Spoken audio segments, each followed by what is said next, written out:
about them in a minute, Skeptical. But in the meantime, I got one more.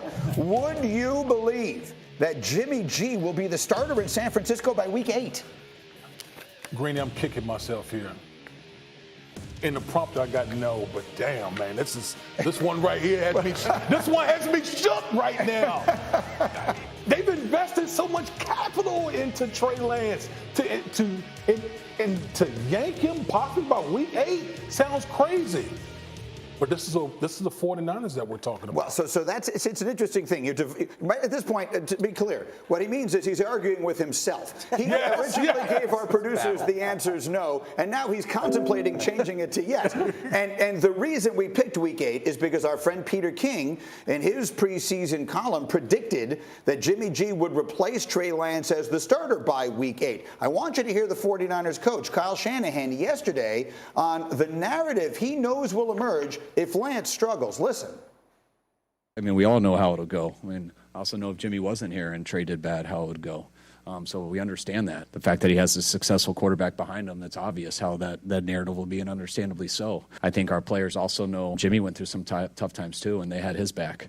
You're not going to be perfect. And you got to realize when you do struggle, it's a lot harder to play well when no one has your back. I understand what people outside of our locker room will say, but it's going to happen regardless if you don't play well. So fascinating stuff there. And look, Peter is a guy, I mean, Schefter, you know, there are very few people that when they make predictions like that, I think to myself, he's not just saying that. He's got some sense of how things are going. What is your sense? What should we all be thinking about this Trey Lance situation in San Francisco as the season begins? I think what people have to understand is that it's going to take Trey Lance time to develop into the quarterback that the 49ers think he can be, and the reason that they invested as much capital as they did in him. He is somebody who didn't play much in college. He is somebody that coming into the NFL hadn't thrown 400 passes while he was in college. You look at the experience. There was a COVID year. Didn't play much last year. This is a guy that has a lot of room to improve, a lot of room to grow, and they believe he's going to get there. But he's not going to be the quarterback in year 1 that'll be in year 5. And so while he's taking his lumps this year and growing and struggling at times, there are going to be calls for a roster that's good enough to go to the Super Bowl for Jimmy Garoppolo to go play. And that's going to be the issue that this team has to navigate all season long. Whenever he struggles, and it's going to happen, I would think, regularly with how inexperienced he is, there are going to be calls for Garoppolo. They open with the Bears on Sunday. Here's the part of this that I find confusing, Schefter. Help me. Because as the preseason was beginning, or training camps were opening 6 weeks ago, I'm sitting here and I got people, credible people, telling me Trey Lance is a sneaky MVP pick this year. Trey Lance is a sneaky MVP pick. And now those same people are telling me Jimmy Garoppolo is going to be the starter by week 9. Those two things don't seem to go together well in my head. Well, I think reality set in. I think that we know that Jimmy Garoppolo is back. I think that people recognize that Trey Lance has a ways to go, and a lot of people didn't think Jimmy Garoppolo would return. He has returned on the restructured contract, which changes the dynamic. And I think people also are confident in Kyle Shanahan, Anthony Lynn, the coaches in San Francisco, scheming Trey Lance to success. If we go back to when Robert Griffin III was a rookie, his first NFL game was on the road in New Orleans. He made him comfortable. So I think the 49ers coaching staff is going to try to find a way to make Trey Lance as comfortable as he can be, to maximize his talents, which are vast, and see if he can shine the way they think he can. Look, that makes sense to me. And RG3 was the rookie of the year that year in a league that included Andrew Luck and Russell Wilson as rookies as well. What do you think? Which is it? Is it going to skew towards Trey Lance in the MVP conversation, not necessarily literally, but skew in that direction, or towards, hey, get Jimmy G out there stat? There's going to be moments this year where the fans are going to say, put Jimmy G in. It's going to be a moment where he throws 2 picks or has a bad showing, and there's going to be some talks of putting Jimmy G in there. But I can't think of a better situation in football right now where your starting quarterback and your backup quarterback are basically the perfect fit for the team, right? So you have a young quarterback that you'd run all your quarterback movement stuff, dash pass, roll out, all the things that you can do a modern 22 quarterback can do with that's fast and athletic, and you got Jimmy G behind him. I think that is a perfect setup for the team. Not only is it going to push Jimmy G to maybe try and get back his job, it's going to push Trey Lance to become a better quarterback as well. But guess what? When Jimmy Garoppolo was playing quarterback and Jimmy Garoppolo struggled and made some of the throws that he did during the course of the games, there were people saying, put Trey Lance in. Exactly. So they're dealing with the same situation in reverse right now. Same thing. That's exactly right. Look, Garoppolo, a lot of people think that they just carried him, as far as they went the last couple of years, Super Bowl and NFC Championship game. Those same people might be screaming for him to get back on the field. Very quickly, we touched on the Patriots there, and I've got the two former Patriots sitting here. Ninko, I did want to ask you, Bill brought them down to South Beach, or down to South Florida, I should say, on Tuesday. So hot. Hot. So hot. What do we, does that, Well, what is what? That's preparation, trying to be prepared for what you're about to play in. And I can tell you firsthand, going down to Miami, I played for the Dolphins. My first practice there, I needed 3 IV bags because I was that drained and cramping, full body cramp. So can they get used to that from Tuesday to Sunday? Like, is 4 days enough to acclimate yourself to that? No, not really. But anyway, I mean, it makes you feel better mentally if you're like, hey, we came down here early and we're being prepared to play in the heat. So maybe that makes you feel better, but it was also very hot in New England. So they tried something different. They have been 2-7 in their last 9 trips to Miami. Bill is acting, look, he gets the ultimate benefit of the doubt. No one has earned it like he has. Yes. He is the greatest coach in the history of the NFL. He's acting like a coach who's worried about his team. To me, as I sit here and I observe it from afar, you know him way better than I do. What is your sense? I don't think that he's worried. Bill looks at things in a sense of what can I do to help my team be the best prepared team come Sunday.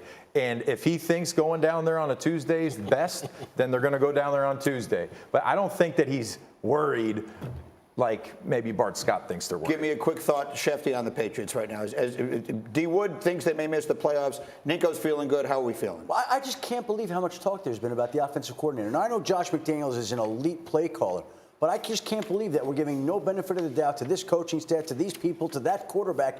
And losing Josh McDaniels is a big deal. I agree. One of them goes down, and the other 4 better be ready. All right, look, with the loss of Davante Adams and Marquez Valdez-Scantling, Lazard was, for all intents and purposes, supposed to be the new #1 guy.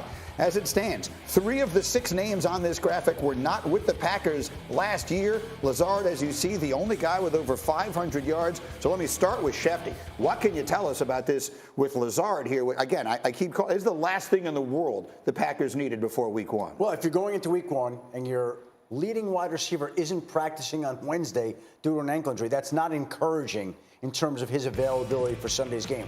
Now, if he doesn't practice again today, that'll be another sign. But the encouraging part was Christian Watson, the rookie wide receiver, was back at practice in full. Romeo Doubs, the other rookie wide receiver, looked like a legit wide receiver during the preseason. So they have Romeo Doubs. They're going to be getting back Christian Watson, it looks like.